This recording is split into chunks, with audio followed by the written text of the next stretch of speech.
Hello and welcome to the last in our Spark Ignite sessions, which are all about connecting our creative community and addressing concerns or issues or news that came out of our last Spark conference. This one today is very special because it's all about our freelance community, of which there are many actually in the district. And I picked out a couple of big facts because I thought, gosh, how many are there here or nationally? There's 4.8 million and they're growing. You're worth 21 billion to the economy. Apparently, 87% of you said you'd never be an employee again. And a third of you get more exercise every week compared to employees. So there's some nice facts there amidst everything else. So Warwick District Council are hosting this session today, but it's been delivered by two people who've been involved in this industry for quite a while in a myriad of ways. Sarah Brewster, who's the Managing Director of Fresh Seed, and Amy Dalton Hardy, who's a freelance producer, consultant, and a creative. And this session, we're going to hand over to them to actually give us a talk about what they do.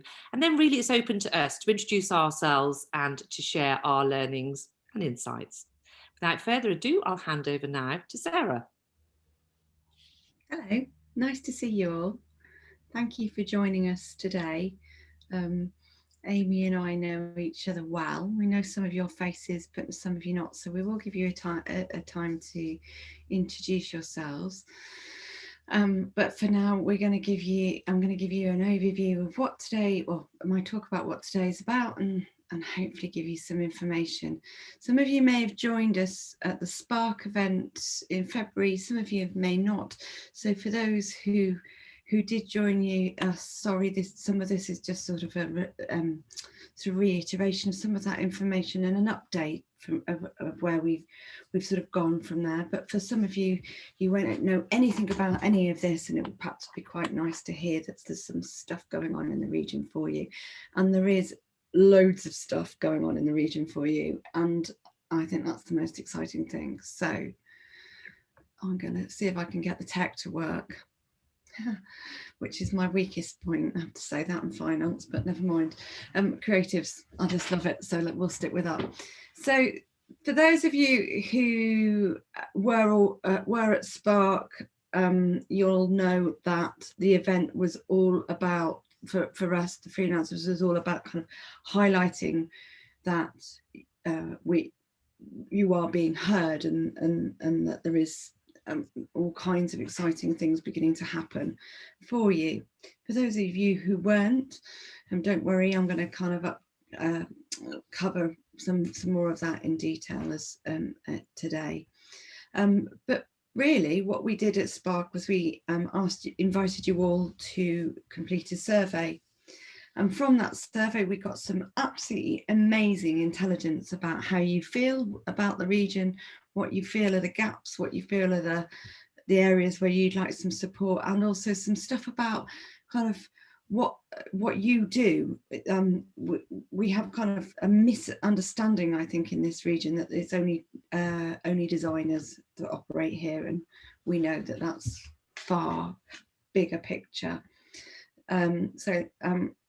Yeah, so that's really where we've got to with Spark. We've captured lots of evidence, we've captured lots of great stuff, and that's meant that we're now having conversations in a different way with councils, with the LEP, and with West Midlands Combined Authority. And what that really means is that we should be able to, I should say, with memberships like Creative Industries Federation and Arts Council.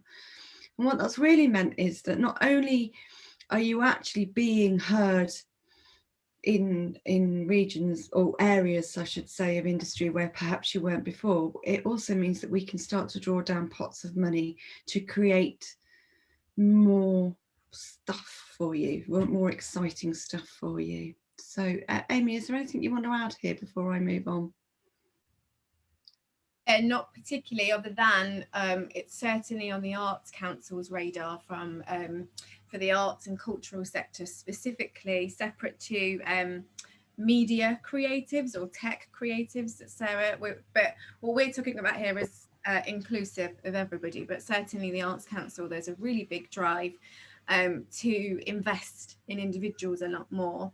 And there's a slide a bit further along where we talk about some funding stuff, so I won't dwell on it right now, but there are grant opportunities for individuals who are working in artistic and creative mediums to draw down money, and that's helpful if you weren't eligible or not in receipt of any of the SEIS emergency funds over the last year, or it could be something to look at in terms of a practice, developing your practice, or a pivot point, or business development. So we'll come on to that a bit later, but certainly on radars. Back to you, Sarah.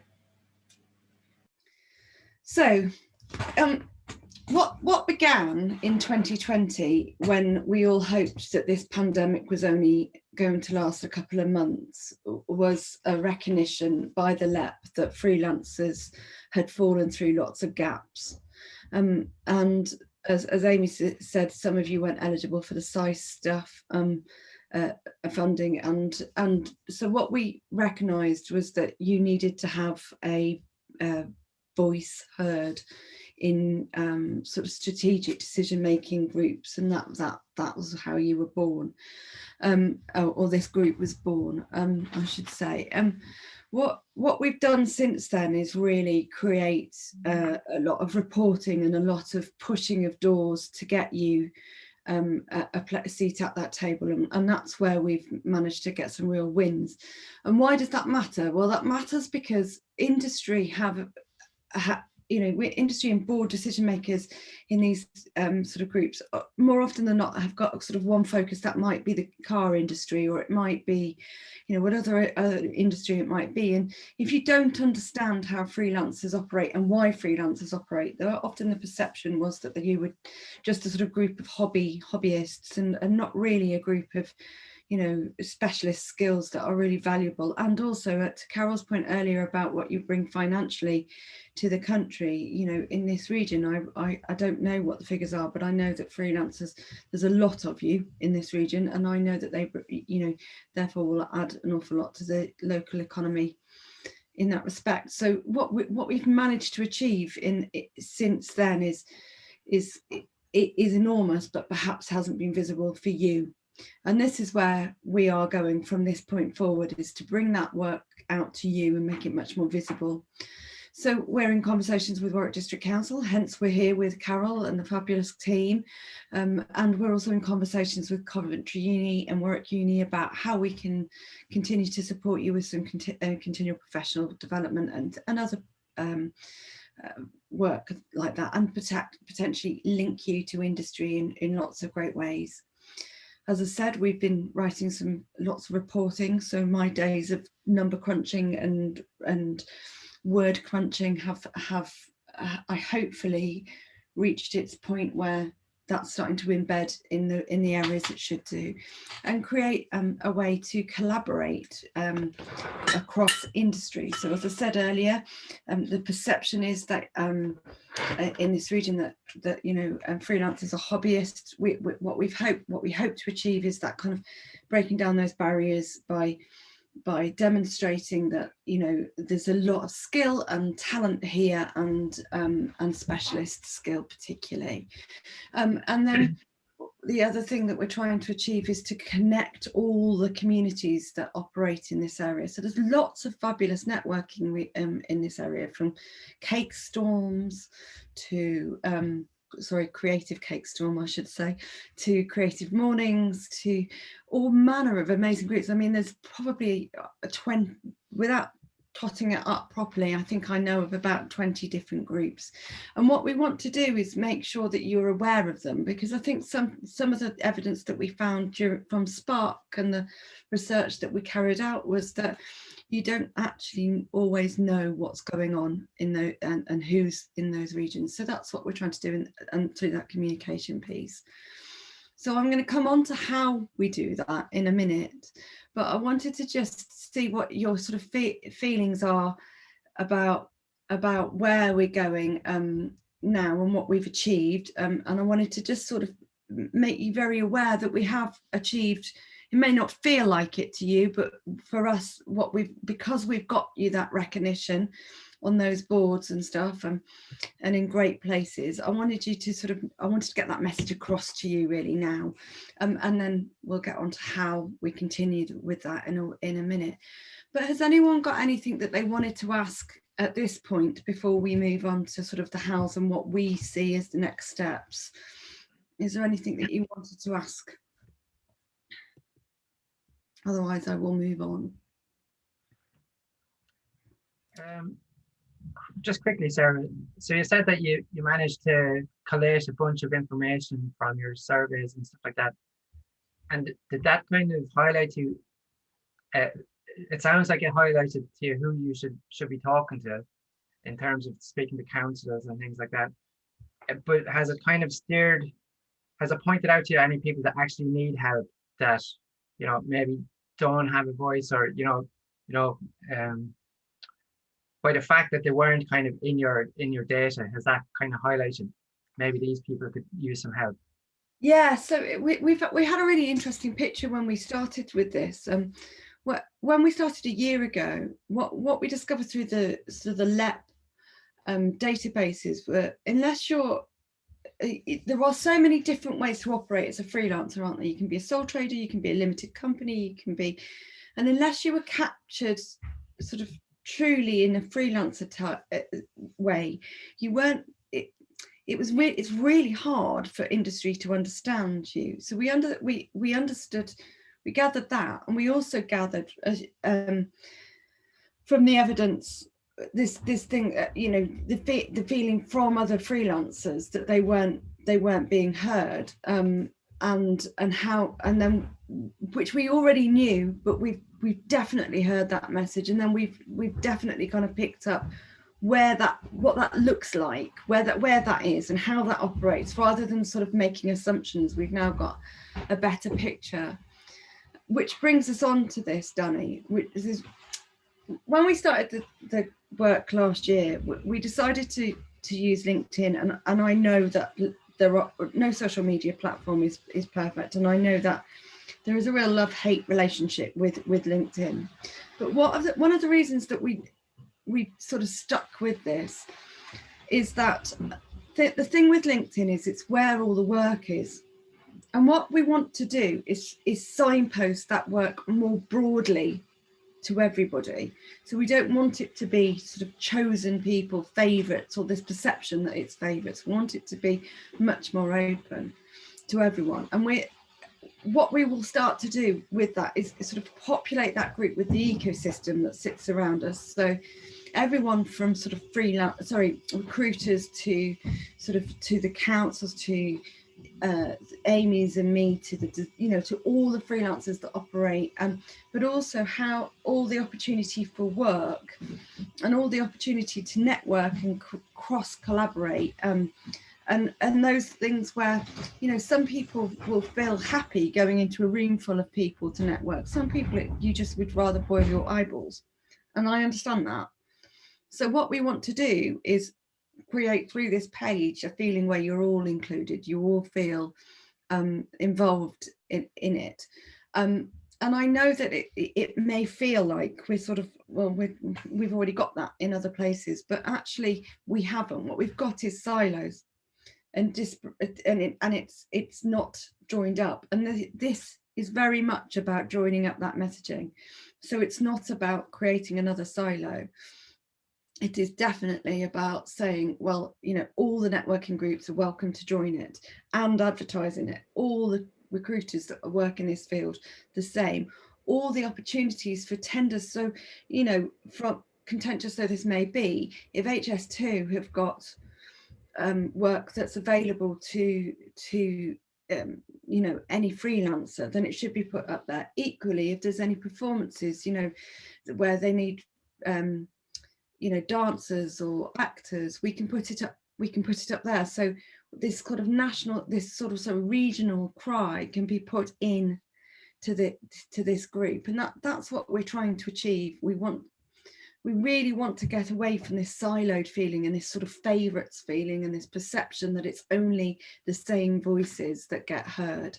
And we really want to get to that point where you kind of realise that there is a huge ecosystem around operating for you and supporting you. And hopefully through that particular page, that's what we'll do. So if you've been invited to it, join it. If you haven't been invited to it, find it. It's only because, you know, we've invited a few people to get you knowing about it, but now we definitely want you to sort of spread that word and get that message out there, that that's what we're trying to achieve. And also to not feel, if you feel that it's not being inclusive, to tell us, and we'll find ways to make it inclusive, because really we just want to break down those barriers of feeling, you know, excluded from a group of people, and help you understand that there is a lot of activity, there's a lot of work available.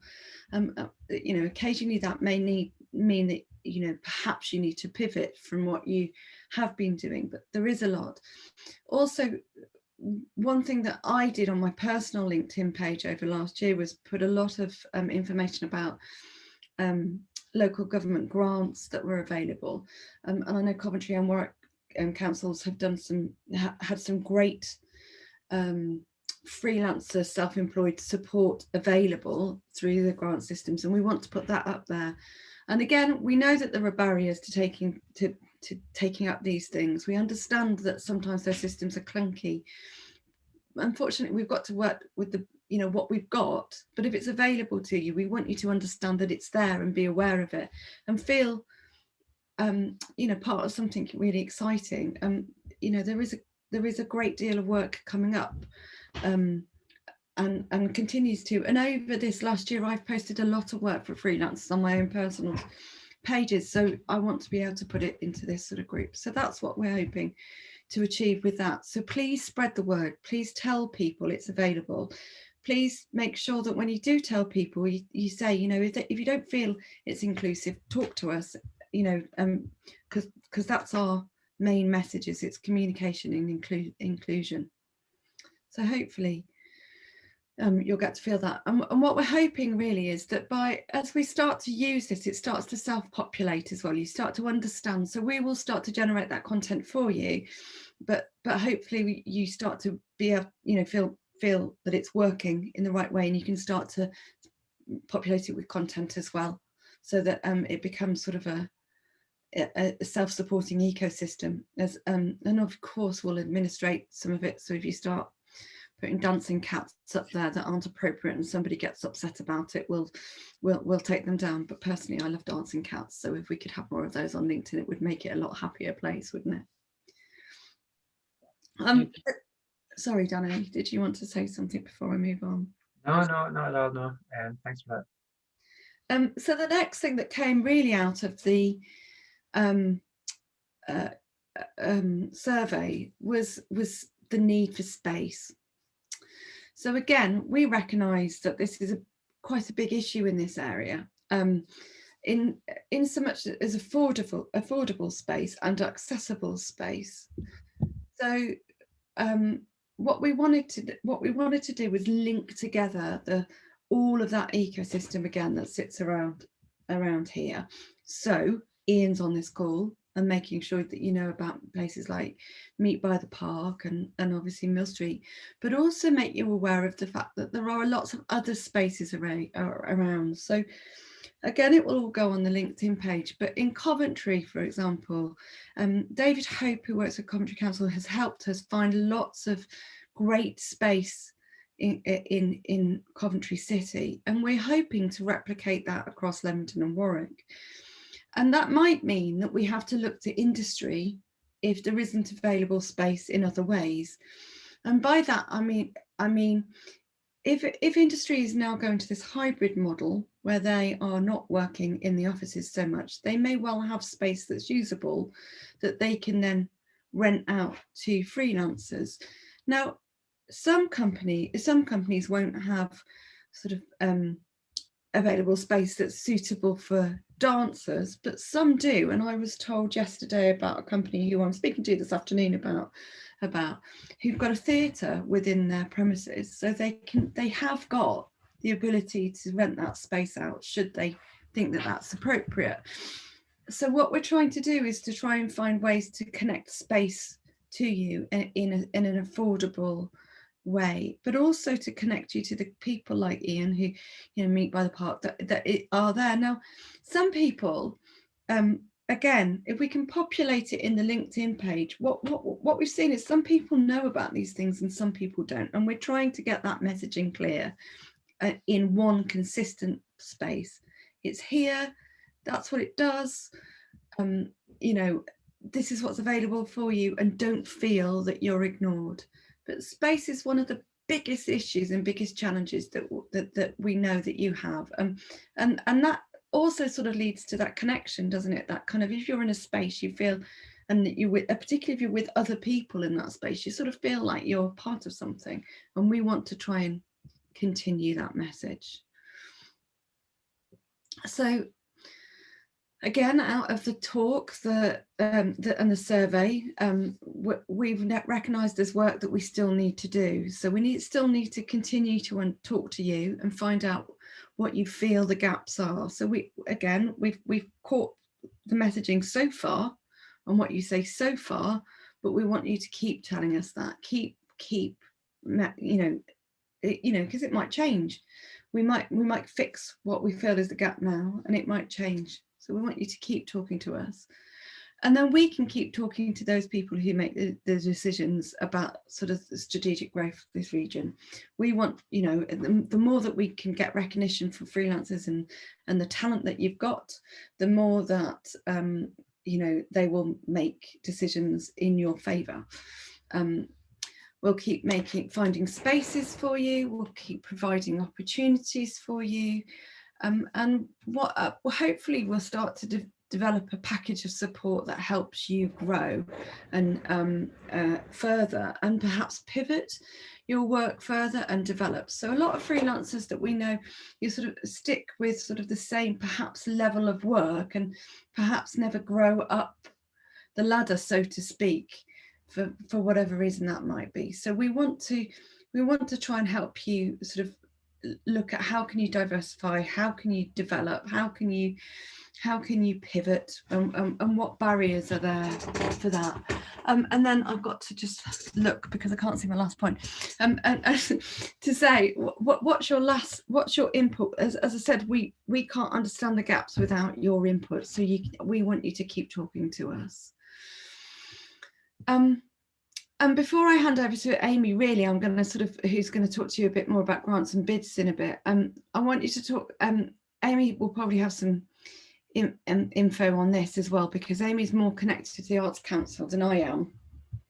Although we do work with a lot of theatre groups, so we've got quite a lot of insight. But we've been talking to the Creative Industries Federation, Arts Council, and other arts bodies to create a regional picture. Again, what has come out of COVID is that there was sort of quite a London-centric focus on sort of freelancers and a misunderstanding of how you operate. And so what we've been doing is we've been connecting to these bodies to sort of create that picture for them, to understand how many of you are here, and B, what are your key challenges. And the thing that SIF has done, I don't know if anyone's aware of this, but out from this year, they've created a group that now specifically lobbies government for recognition. And that came through work that we've done to date. So that came through people like us reporting, and all those reports and all that number crunching that I've done with people like Stacey and Sarah has got you that kind of recognition from SIFs and art councils and places like that, which means now that they can start to really lobby for effective change, which means that really looking at your future picture, we hope that it's better than it's ever been, because we hope that things like, if we ever have to face something as hideous as this again, SICE won't be available just to a certain few. You know, there will no longer be a forgotten limited group within it. But far more than that, you know, IR35, let's ditch that and rethink that wheel, because no one's saying no to taxes, we're just saying it doesn't work as it stands. So, you know, what we're hoping is to lobby for effective change again. And again, that comes down to inclusion and diversity. again, what else is happening? We're now getting a seat at tables that we haven't had before, on boards that we haven't had, and you as a body haven't had before, which is incredible. And in my 20-something years in this industry, I have to say that I have been jumping up and down for that for you for 20-something years. So it's really rather lovely to know that finally, or I'm going to look for the positive, that finally we've got that. We're talking to local educational bodies to create some this CPD training for you going forward, and that's amazing, because that's bodies actually actively wanting to talk to us rather than us reaching to them. That's the difference, is they recognise that you exist as well, and they want to help give you kind of continual professional development, whatever that might look like for you. And again, we might need to come back to you to ask what that looks like, but that's incredible. I'm going to stand up again.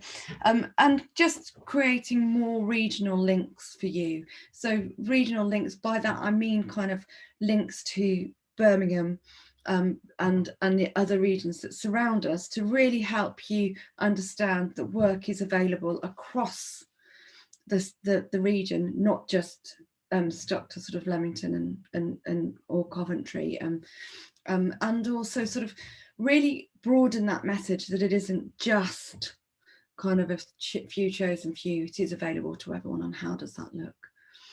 So before I just hand over to Amy, who's now going to talk, is there anything you want to ask me before I shut up?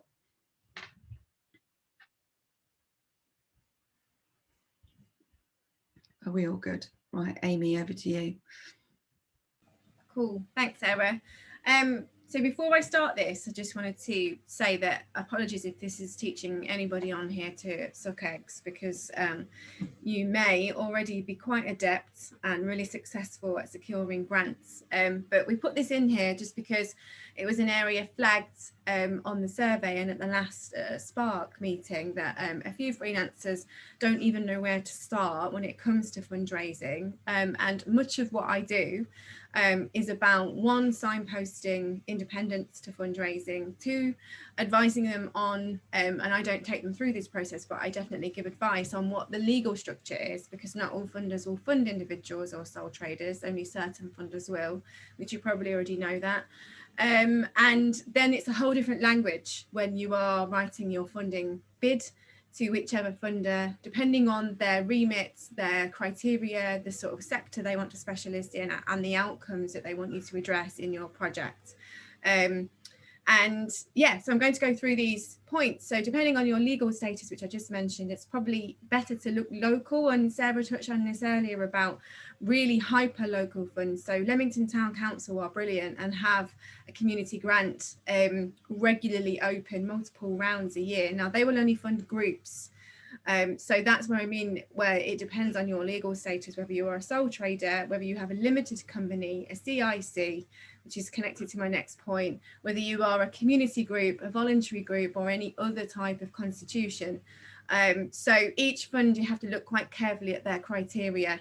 And then the district council, like Sarah said, also has various funds. I'm sure Carol may be able to advise when your arts fund or community grant activity funds reopens, possibly, or sport and physical activity, and or any other type of grant fund. So Carol, before I move on, so I've just fired that straight at you.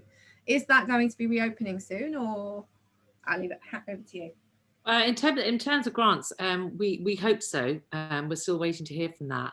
And just also to remind you that we actually have got a constant sort of presence on Facebook or different media to try and alert people to grants funding coming out, because I'm sure you've all noticed that it's a bit more sporadic, it's a little bit more spontaneous, sometimes got quite short returns. So you have to be agile and very ready. Can I also highly recommend on this chart here, it says Carver.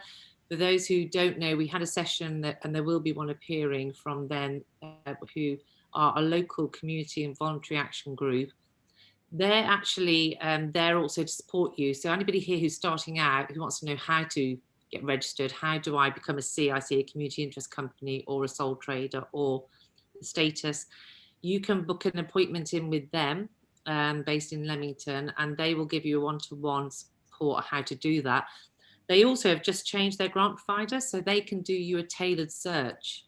So whilst on the council site, we have on the arts development pages, you'll see the static list of all those companies that annually do grants, i.e., Arts Council England or the Peasbody Trust or Heart of England, etc. But then alongside that, there's a constant at the moment, and particularly I've noticed it's got a little bit quicker, of other different grants targeting different, particularly COVID response or more inclusivity or different grants.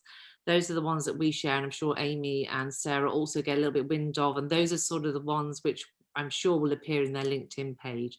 So a very long-winded way of saying that for the county will open up their councillors fund that has been actually officially declared open. So that's one pot of money to go for.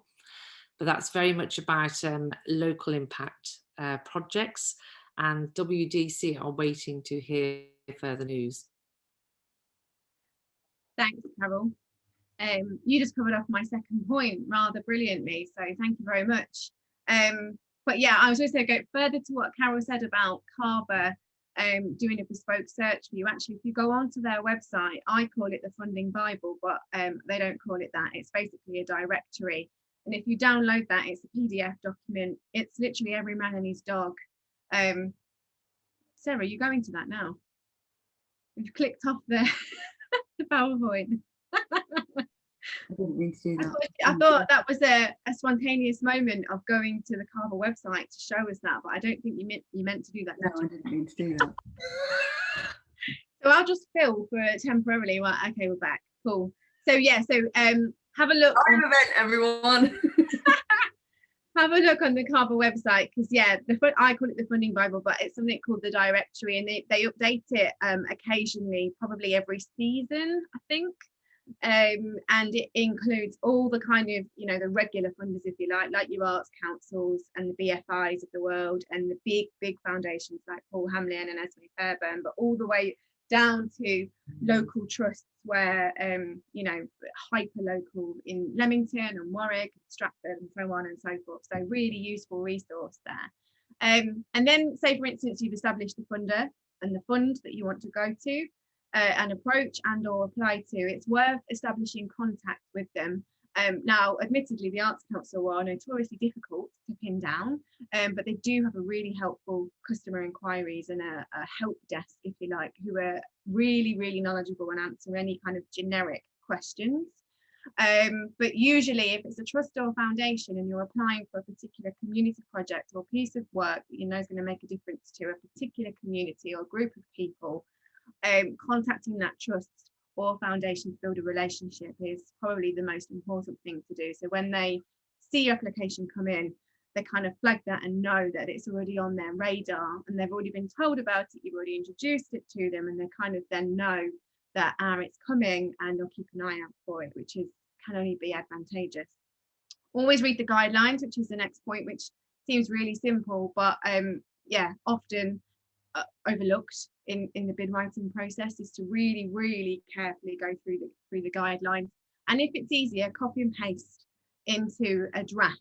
So always do a draft application, which I didn't put on here, but always advisable to do a draft where you can put the questions in from the application, write your own draft basically, copy and paste the guidelines, and use their words, use their language in your answers, essentially, as a quick way of using their language back to them, which is what they want to be seeing. And then the next point is about write a compelling case or tell your story, and remember that they want to know how your work will make a difference, or the why, your why. What is it about this that makes it fundable or worth their investment? What difference is it going to make to the people or the community or the sector or your practice, or other people, for instance, other people's practice? So always important to tell your why, and be really compelling and be convincing that you are worth this, you are amazing at what you do. Talk their language, I just touched on that. Sometimes this is, and from my experience as somebody who works quite a lot with individuals on a fundraising basis, this is quite difficult to talk their language, because often what is unspoken and not said in the guidelines is a particular set of buzzwords that funders may want to see, I'm framing this particularly around the Arts Council, but other funders are also guilty of this, is that, you know, there's certain words that they want to see within your application that it doesn't say in the guidelines, say this, this and this. Basically, it's not explicitly clear. And it only becomes clear once you're seasoned and kind of well into fundraising that you understand what those buzzwords and phrases and kind of fundable sayings are. So it's worth reaching out to a fundraiser, and the group below that Facebook group is the UK Fundraising Consultants and Independent Fundraisers group. Open access, it's a group of people that have got specialist fundraising skills across all sectors. Many of them are creative, media and art specialists, but many are not. Many work in the social sector and health and social care. A real range of people in there. So if you are looking for somebody and there isn't anyone local, although there are people local, and Carol, maybe you can talk about Saskia as well in a second, who's another local fundraiser based in the district, as am I. Reach out and get some advice.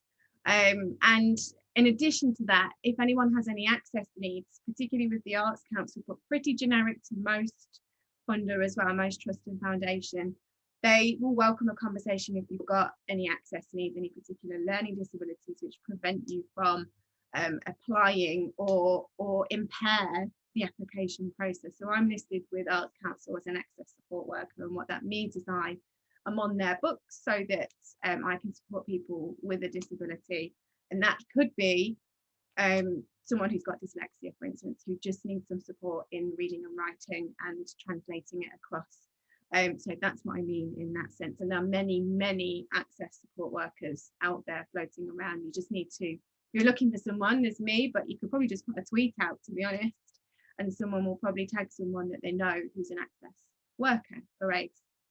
So that's a really, really quick whistle-stop tour of kind of tips, if you like, for grant and bid writing. But example funders on the left, that is not by any means an exclusive list. There are thousands, hundreds of thousands, I feel like, funders, all the way from someone who's going to give you 500 quid to 6 figures. You know, there's a real range and scope and scale out there.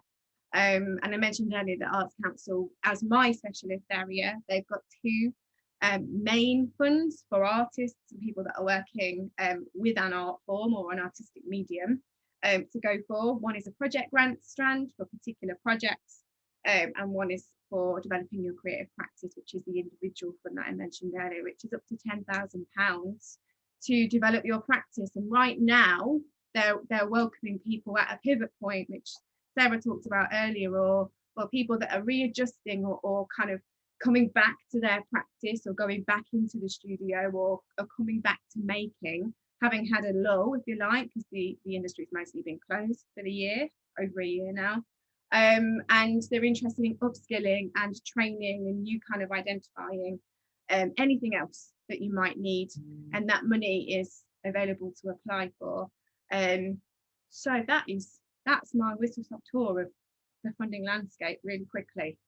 Any questions from anybody? And I see somebody just put something in the chat. Dash are brilliant, Melissa, that's absolutely right. The emergency fund, yeah. Dash are Disability Art Shropshire, really great organisation based in the West Midlands. They're based in obviously Shropshire. They're an MPO, and an MPO is an Arts Council national portfolio organisation who gets regular funding, and there are a number of which in our district. So also worth connecting to our local MPOs if you want to seek some support too. Sarah, over to you. Danny's just saying while Sarah's coming back in, you missed the directory name. I think it's called something like the funding directory. I'm sorry, that's really vague because I downloaded it and have since renamed it the Funding Bible. So Sarah, while you're finishing off, I'll have a look on the CAVA website and find the link for you, Danny. Is that all right? Also, just to feed in on that, they actually publish this directory, and it is, Amy, thank you for that. It's an excellent directory because they incorporate everybody. I've shared it on the Facebook page a couple of times, but you can also book your own private appointment with them to actually talk about you, your practice, what the sort of grants you're looking for. And once you've established that relationship, I believe, and Amy can say if yes or no, but I think they can actually tailor more guided research for you if they know you. So yet again, it's about building that relationship with them. They've Yeah. got a team of 3 and we'll share, but do message any of us if you want further info on that one. Sorry, back to you, Sarah. No, that's fine. Carver are great, aren't they? Carver are just, and all of these kind of funding bodies are amazing. So really, hopefully that gave you sort of an overview of what we're doing. Our main goals are connection, space, work available, and support for you. We want you to be able, we want you to have a voice. We want you to talk to us and tell us, and we want you to share it with as many of your freelancer buddies as you know, to get that message across that, you know, but I think it's the best time to be a freelancer in this region. And there's some amazing things happening for you in a way that I don't think ever has been. So I think it's a really positive time, but we can only make it better and impactful for you with your feedback. It doesn't work if it's just what we assume. So it has to be fed by the freelancers working in the sector and in the region. And, you know, and I'm really close to it. It's my business, and Amy's really close to it. It's her business. But again, we made an assumption, well, that wouldn't be the diversity piece, right? Anyway, would it? So we need you to keep telling us. And that is another reason really why the LinkedIn page sort of began its journey, and again, that's where it, you know, we hope it takes us. So keep that.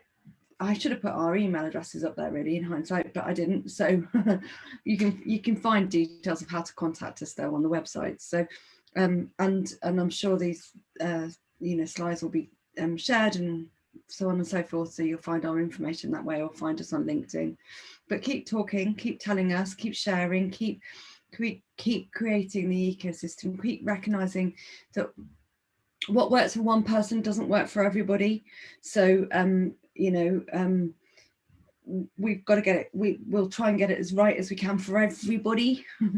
But that's quite a broad brush to stroke, so we'll do what we can, we'll hopefully achieve as we go.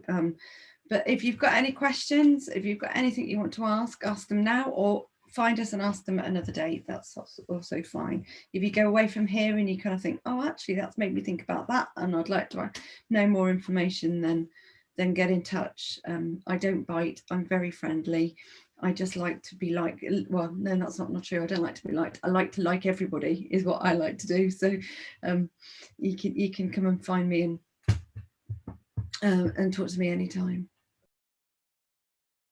So the things for me that I'd like to say from today, to thank Amy and Sarah, because I think what they're doing is literally trying to be not the gatekeepers, the open welcomers, to connect everybody, to show the opportunity.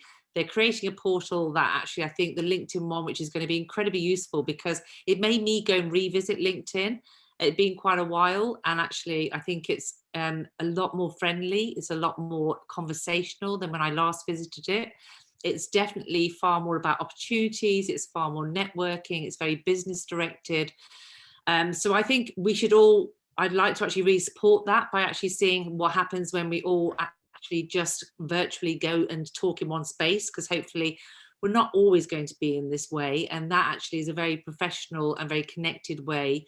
So thank you both for sharing that with us. Also for being ongoing ambassadors for the freelance voice in the districts. I know you're doing a lot of work on a wider scale as well to the West Midlands, to Coventry, and trying to bring back that learning back to us. So please do keep on sharing. To all our lovely audience here today, thank you. I know we didn't get to hear from everybody, but lovely to meet you all. And what's really interesting is that I feel we have opportunities to do this again. Now that you can feedback to me as the host of this session today in Spark Ignite, we will be hosting more sessions. We're very keen to hear from you. Our job is to help and support you, and also look forward to future opportunities. And as you know, we've got the Commonwealth Games on our doorstep. So we will all be playing bowls. Maybe that's how we can first meet up and have a bowls match. I'm dying to have a game. It's going to be easier for me than doing the cycling, that's for sure. But also we need to actually talk to each other a little bit more about what we need, where we can go, and where we can meet. For that further ado, I'll thank you for taking part today. This recording will be available at a later opportunity, and we will inform you, if okay, about anything else that comes along. Meanwhile, enjoy the rest of your sunny afternoon. Thank you for taking part, and goodbye for now.